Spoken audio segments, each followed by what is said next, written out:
Hi, it's Aaron from the Chemical Sensitivity Podcast. I want to take a few moments to share some highlights from the listener survey that I conducted over the past few months in 2025. I want to thank everyone who took part in the survey. The goal was to reach out and to invite listeners to share their feedback. We want to hear from you about how you're receiving the podcast, your thoughts, how it's resonating with you, and your feedback will help me take the podcast in future directions and make sure that we're serving the community as best as possible. So I'll take a few minutes to share some highlights. In terms of the discussion, there's quite a few things I want to cover, so I'll just jump in. I want to share an updated mission statement for the Chemical Sensitivity Podcast. The goal of the podcast is to amplify the voices of people living with multiple chemical sensitivity, or MCS, alongside those researching, treating, and supporting them. Through evidence-based interviews and lived experience stories, the podcast raises awareness, informs healthcare and policy professionals, and fosters greater understanding across medicine and the public sphere. You can find this mission on the podcast's social media sites. Now, in terms of the survey overview, again, the goal was to understand how the Chemical Sensitivity Podcast contributes to awareness, education, and support around MCS. So in terms of specific objectives, I wanted to assess the reach and audience profile, including people with MCS, health professionals, researchers, and advocates, to identify how the podcast informs, empowers, and connects listeners, to evaluate its educational and professional impact, especially among clinicians and policy audiences, to gather input to guide further content formats and outreach, and document evidence of the podcast's public health and knowledge translation roles. In terms of respondents, 74 people took the time to respond. And again, thank you so much to those who did. I'll be running the survey again, and people will have a chance to share their feedback as we go forward. Among the 74 people who responded, 69 people, or 93%, live with MCS. 2% identify as researchers, and 12%, interestingly, identify as patient researchers. 4 respondents work in healthcare, just 3%. In terms of age distribution, you can see here that nearly 60% of respondents are 55 plus, 28% are in the range of 45 to 54, and 12% are 35 to 44. So the majority, 86%, are aged 45 and older, indicating a mature audience base. In terms of gender distribution, 93% of respondents identify as female, 5% as male, and 1% non-binary. In terms of listening habits, 45% of respondents listen to every episode, 30% listen often, and 25% listen occasionally. When it comes to where respondents are located, 59 of 74 respondents, or 80% of respondents, are in the United States, 9 are in Canada, that's 12% of respondents in Canada, 3 in Australia, and 3 in the United Kingdom. I have to say that the podcast is listened to by people across the world in dozens of countries and dozens of cities. But in terms of respondents, this is the information we have.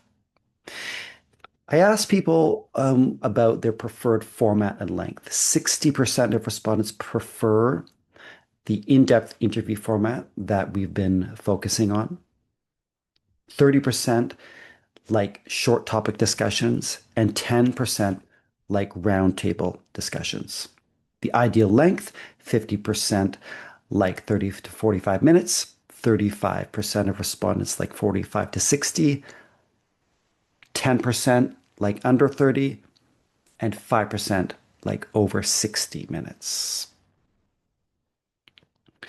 One of the questions in the survey was to ask listeners about their core challenges when it comes to living with MCS. These are the core challenges that people shared: the social isolation and misunderstanding, medical dismissal, safe housing, financial strain, and daily exposures and physical symptoms. Some language used by respondents when it comes to social isolation and misunderstanding: isolation, lack of support, stigma, people don't believe me. When it comes to medical dismissal, people use language like doctors not understanding, medical disbelief, difficulty finding providers. When it comes to safe housing and environmental barriers, language used included housing, neighbors, laundry, chemicals, scented products. And when it comes to daily exposures and physical symptoms, words used included managing triggers, can't avoid exposures, exhausting. When it comes to public awareness and the lack of it, need education, no public health recognition. So, what we can take away from the survey in terms of listening behavior impacts is that the chemical sensitivity podcast has a dedicated audience. Many listeners uh, are repeat listeners, and this means there's a loyal audience and listeners. Lost listeners trust the podcast and listen regularly. Many podcast listeners use the podcast to share education. Many listeners are deeply engaged in the podcast and re-listen to episodes and take notes. And many listeners noted that they appreciate that the podcast is available on different platforms. It's available on all the major podcast platforms, including Apple Podcasts, Spotify, and people can watch it on YouTube. And we're on all the major social media platforms, including Facebook, Instagram, X, TikTok, Blue Sky. So again, educational impacts. Respondents consistently describe episodes as helping them understand MCS, educating professionals and families, and filling major information gaps left by other media. The data supports the claim that the podcast provides significant public health education value, bridging personal stories and scientific knowledge. Many respondents used language like the following to emphasize or underscore the educational value of the podcast: learn, informative, help me understand, educational, eye-opening, validating, continuing education. We asked people about where they primarily get information about MCS.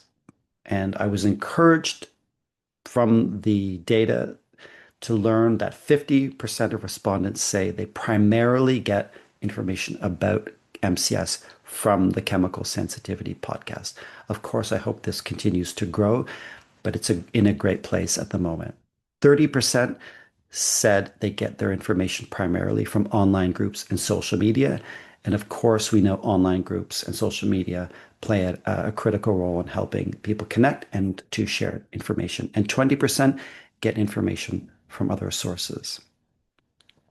When it comes to the podcast's most valued elements, respondents noted the educational insights.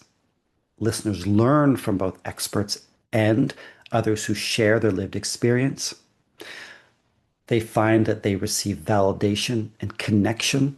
The podcast helps listeners feel seen and understood.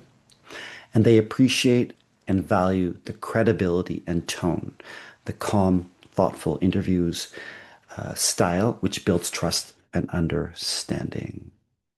So, some language respondents used to emphasize the value of learning about MCS from credible professionals, experts, doctors, chemicals, air quality, all informative. Hearing from the medical professionals who are knowledgeable. When it comes to reducing stigma and isolation, a respondent noted, it's just nice to hear people discuss topics related to MCS openly. In terms of authenticity and connection, someone wrote, your interview style is calm and interested, not sensational. And I really like when Aaron shares his story. It feels personal and real. Someone noted, I find the personal stories helpful and I learn a lot from the guests, underscoring the value of learning through lived experience. I asked listeners about additional topics they'd like to see and hear focused on in the podcast. And the following are some of the responses: the challenges of living with MCS, reintegrating into society, treatment options, success stories and positive outcomes, housing and employment for people with MCS, legal protections, countering the psychogenic argument, caregiving for people with MCS, and diagnostic testing. And these are all important topics which I will continue to explore on the podcast. When it comes to future survey questions, because I aim to continue to adapt and improve the learning that I can obtain and achieve through the survey. So these are some questions that I will aim to include going forward. What new things have you learned from the chemical sensitivity podcast? Have any episodes changed how you think about MCS and how? What topics or experts would you like to learn from in future episodes? And have you shared information from the podcast with others, including family, colleagues, healthcare providers, and others? In terms of the social and emotional impacts of the podcast going forward, I plan to include some of the following questions. How does listening to the podcast make you feel about living with or learning about MCS? Do you feel more connected to others through hearing these stories? And has the podcast helped reduce feelings of isolation or misunderstanding? So that's all I have to share at the moment. I will report back and share new surveys, adapted surveys, modified surveys going forward to semi-regularly check in a substantive way with listeners. And I want to thank all the listeners who participated in the survey, and of course, the Marilyn Brockman Hoffman Foundation for supporting the podcast, and to individual listeners who also support the podcast. Thank you.